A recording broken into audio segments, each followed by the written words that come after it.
तो कहानी की शुरुआत होती है बुज़ाबा नाम की एक हाई स्कूल गर्ल से। बुज़ाबा अपनी कॉलेज की और अपनी टीम की सभी लड़कियों को बहुत ज्यादा टीज किया करती थी, तंग किया करती थी और कोई भी उसकी शिकायत नहीं करता था, क्योंकि बुज़ाबा ने सबको बताया हुआ था कि टीचर्स उसे बहुत ज्यादा पसंद करते हैं और टीचर्स उसके अलावा किसी की बात भी नहीं सुनेंगे। खैर ऐसे ही टाइम गुजरता रहता है और इस स्कूल में एक नया एडमिशन आ जाता है जिन नाम की लड़की का, जिन ने बुज़ाबा की क्लास के अंदर एडमिशन लिया था और जिन की पहली दोस्त ऑर्न बनती है। ऑर्न और ऑर्न का ग्रुप उसे समझाता है कि तुम पूरे स्कूल के साथ फ्रेंडली रहना, बस बुज़ाबा से थोड़ा फासला बना कर रखना। वही अजीब है, सबके साथ पंगे लेती है, इश्यूज बनाती है और टीचर्स भी उसे कुछ नहीं कहते क्योंकि वो टीचर्स की फेवरेट है। बाकी पूरे स्कूल के लोग काफी अच्छे और फ्रेंडली हैं। इनकी बातों के दौरान इनके ही टेबल पर एक और लड़की आ जाती है जिसका नाम था होंग।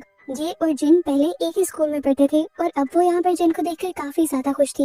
वो इन लोगों को बताती है कि हमारे स्कूल में पहले भी बुज़ाबा जैसी एक लड़की थी, सब उससे डरते थे, लेकिन फिर एक दिन हम दोनों ने फैसला किया कि हम उसे सबक सिखाएंगे। हम दोनों ने उसे ऐसा सबक सिखाया कि आइंदा के बाद उस लड़की ने किसी को भी तंग नहीं किया। ये सुनते हुए ऑन को लगता है कि जिन और होंग मिलकर बुज़ाबा का भी मुकाबला कर सकते हैं। इधर ये लोग बातें ही कर रहे थे कि पास के टेबल से बुज़ाबा ने होंग को आवाज दे दी। वो उसे तंग करने और चिढ़ाने लगी थी और ये देखकर जिन को काफी गुस्सा आने लगा था। ये अजीब लड़की है, खुद ही से लोगों से पंगे लेकर उन्हें तंग कर रही है। वो उसे मजा चखाने का ठान लेती है। बुज़ाबा जब बास्केटबॉल स्टेडियम के अंदर होती है तो वो जिन के ग्रुप की एक और लड़की को तंग करती है और यहाँ पर जिन का गुस्सा और भी ज्यादा बढ़ जाता है और वो बुज़ाबा से कहती है, अगर तुम इतनी ही कूल बनती हो तो लोगों को तंग करके अपने आप को मनाना छोड़कर मुझे हरा कर दिखाओ, ताकि सारे मान जाएं कि तुम बहुत ही कूल हो।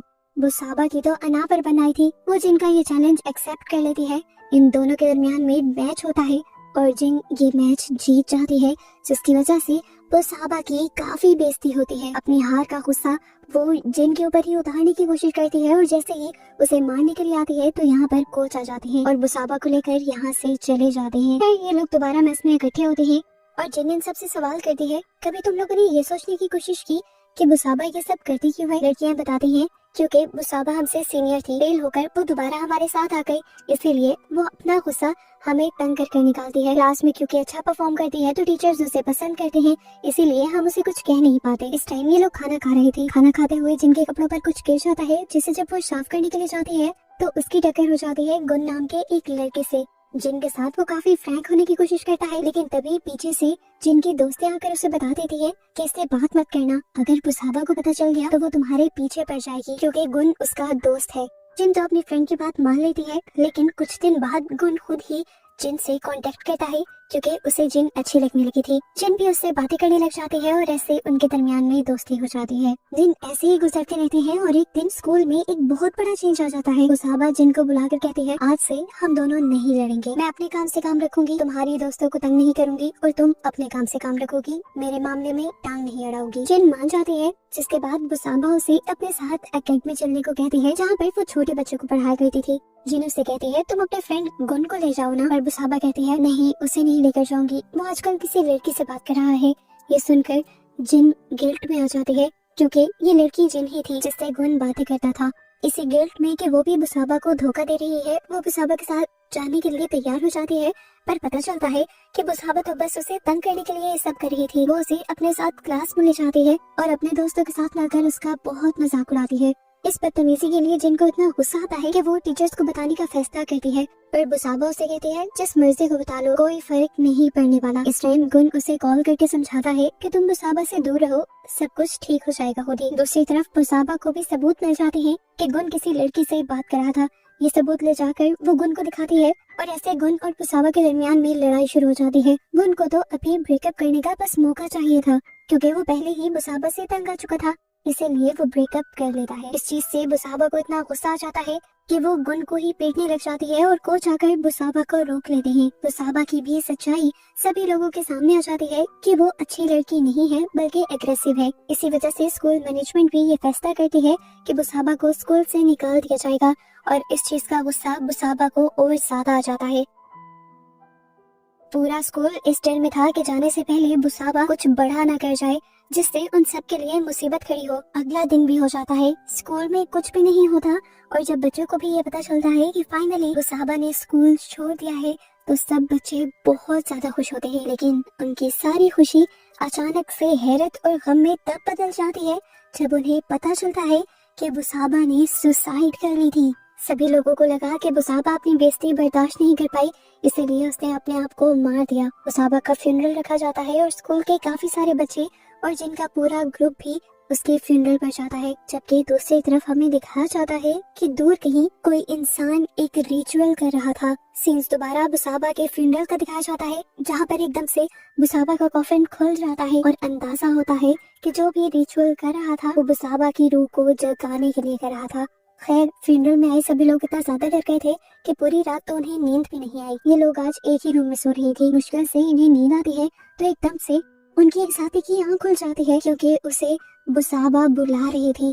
एकदम से चेयर भी उसकी तरफ मुड़ती है जैसे उसके ऊपर बुसाबा बैठी हुई हो, और वो लड़की चिल्लाने लग जाती है। ये तीनों लड़कियां उसे काम डाउन करती हैं और दोबारा सुला देती हैं, ये कहते हुए कि बुसाबा यहाँ नहीं आ सकती, वो मर चुकी है। खैर, अगले दिन ये लोग स्कूल में चले जाते हैं और बास्केटबॉल ग्राउंड में जाकर इन्हें पता चलता है कि वहाँ किसी ने बहुत सारा कचरा फैला दिया था। देखने पर पता चला कि ये कचरा काले जादू का सामान था। इस सारे सामान को साफ करने से पहले स्वीपर भी बहुत ज्यादा डर रही थी, क्योंकि काले जादू के इस सामान के जरिए किसी भी सोल को बुलाने का काम किया जाता है। स्वीपर की बात सुनकर ये चारों लड़कियां बहुत ज्यादा डर जाती हैं, लेकिन खैर इन लोगों का प्रैक्टिस का टाइम हो गया था तो ये लोग प्रैक्टिस करना शुरू कर देती हैं। खेलते हुए ही जिनकी एक दोस्त को बुसाबा की सोल दिख जाती है और ये देखकर वो इतना डर जाती है कि यहाँ तक कि बेहोश हो जाती है।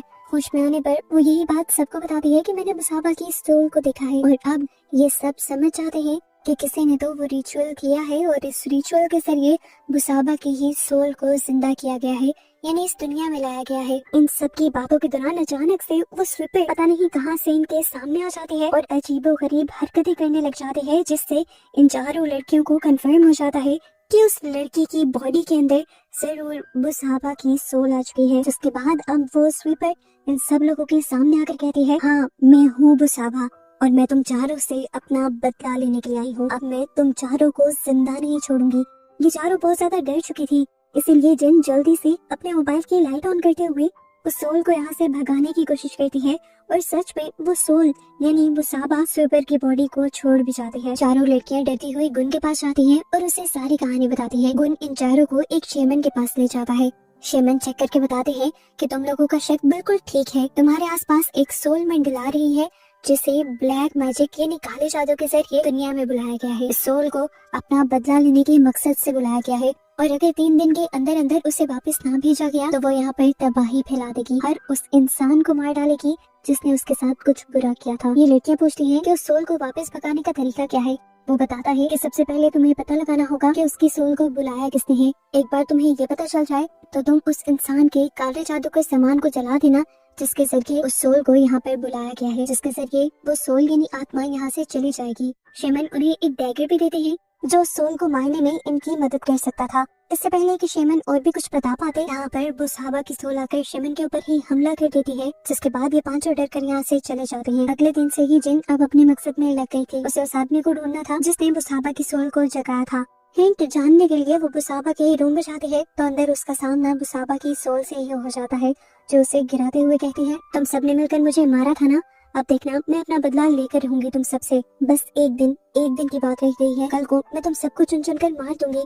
इस दौरान जिन ने अपने हाथ में वो डैगर पकड़ा हुआ था और उससे वो बुसाबा की सोल को ढूंढकर मारने की कोशिश कर रही थी, लेकिन बुसाबा की सोल उनके सामने आती ही नहीं। थोड़ी देर बाद हमें सारे ही स्टूडेंट्स को एग्जाम हॉल में दिखाया जाता है। सभी जब एग्जाम दे रहे थे तभी अचानक से बुसाबा की सोल अपने क्लास के अंदर आ जाती है और सभी बच्चों को अचानक दिखाई भी देने लगती है। बच्चे पैनिक हो जाते हैं और भागते हुए ग्राउंड में आ जाते हैं। टीचर्स उन्हें संभालने की कोशिश भी करते हैं और कहते हैं कि भूत प्रेत कुछ नहीं होते, आप लोगों के सर पे जरूर एग्जाम की टेंशन है, इसी वजह से ऐसी चीजें नजर आ रही होंगी। लेकिन बुसाबा तो उसी प्रोफेसर के अंदर आ जाती है और सबको बताती है, मैं किसी का भरम नहीं हूँ, मैं यहाँ पर सच में हूँ, मैं यहाँ बदला लेने आई हूँ और बदला लेकर ही जाऊंगी।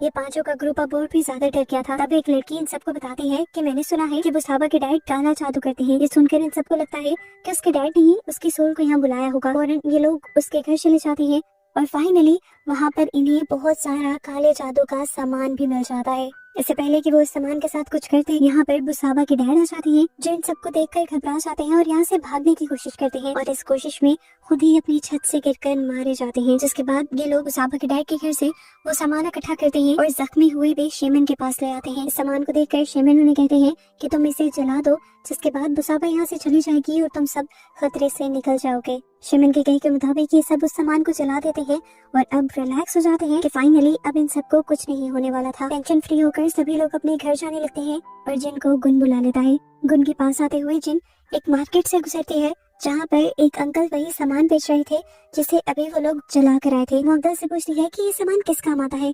अंकल बताते हैं कि ये सामान काले जादू को तोड़ने के काम आता है और ये सुनकर उसका डर बढ़ जाता है। वो समझ आती है कि उनके ऊपर से खतरा टला नहीं है। उसे ये भी पता चल जाता है कि बुसाबा के डैड खुद भी इस जादू को तोड़ने की कोशिश कर रहे थे और इन्होंने तो और भी गड़बड़ी कर दी। अब 12 बज जाते हैं जिनको ये बात कंफर्म हो जाती है कि बुसाबा अब इस दुनिया से गई नहीं थी। सवाल उसके जहन में ये भी चल रहा था कि आखिर बुसाबा को इस दुनिया में बुलाने वाला था कौन। अगर उसके बाबा ने उसे नहीं बुलाया था तो वो डर चुकी थी। जबकि 12 बजने के बाद हम देखते हैं कि बुसाबा ने अपनी तबाही फैलाना शुरू कर दी थी। उसने सबसे पहले उस शेमन को तड़पा कर मारा जिसको वो पहले बुरी तरह जख्मी कर चुकी थी। जिसके बाद बुसाबा जाती है अपनी दूसरे दोस्त के पास और उसको भी तड़पा कर मार देती है। और अगला शिकार बुसाबा बनाती है अब गुन को अपनी गाड़ी में अपने पीछे कोई महसूस होता है, लेकिन वो समझ नहीं पाता कि ये कौन था। डरते हुए वो यहाँ से बाहर निकलने की कोशिश करता है और जिन भी गाड़ी खोलने की बहुत कोशिश करती है, पर जिन गुन को गाड़ी से बाहर निकालने में कामयाब नहीं होती। बुसाबा अपने आप को गुन को रिवील कर देती है और गुन डर जाता है, अपने होशो हवास खो बैठता है। बुसाबा उसकी गाड़ी को अपने कंट्रोल में ले लेती है और उसका एक्सीडेंट करके उसे मार देती है। और अब बचे थे 3 लोग। जिन भी अब डरी हुई थी क्योंकि उसे लग रहा था कि अगला शिकार वो बनेगी या उसकी दोस्तें। वो अपने दोस्तों को ढूंढने लग जाती है, लेकिन यहाँ हम देखते हैं उसकी दोस्तें पहले ही बास्केटबॉल ग्राउंड में बैठकर प्रेयर कर रही थी। और अपनी साथी से कहती है कि हमें बाकी सबको भी बुला लेना चाहिए, पर वो बताते हैं कि बाकी सब मारे जा चुके हैं, हम दोनों ही बचे हैं और अब हमें बुसाबा की सोल की आजादी के लिए प्रे करनी होगी। और हैरान हो जाती है कि ये लड़की क्या कह रही थी। वो कहती है मैंने गलत तो नहीं कहा, उन सबके साथ होना भी ही चाहिए था। याद नहीं क्या कि तुम लोगों ने उस रात बुसाबा के साथ क्या किया था। सीन्स फ्लैशबैक में जाते हैं और हमें दिखाया जाता है एक बड़ा ट्विस्ट कि बुसाबा ने सुसाइड नहीं की थी बल्कि उसे मारा गया था।